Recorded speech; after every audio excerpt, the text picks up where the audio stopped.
அப்படிங்கிற வேடை கூட அதிமுகவினரால் பொறுத்துக்கொள்ள முடியவில்லை.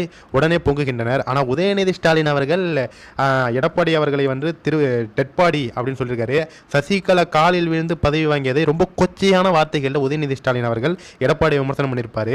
அதற்கெல்லாம் வராத கோபம் அண்ணாமலை அவர்கள் தூய தமிழ் சொல்லால தற்குறி பழனிசாமி அப்படின்னு சொன்னதுக்கு இந்த தற்குறிகளுக்கு கோபம் வருகிறது அப்படின்னு நாராயண திருப்பதி அவர்கள் அவர் குறித்தான ஒரு நகைச்சுவை பானையில் கிழித்து தொங்க விட்டுருக்காரு.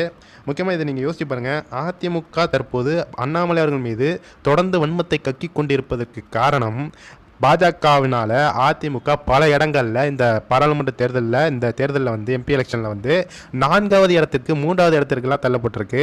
பல இடங்களில் டெபாசிட் கூட அதிமுக வாங்கலை. இது மாதிரி பல ஒரு மோசமான சாதனைகளை அதிமுக படைத்திருக்கு.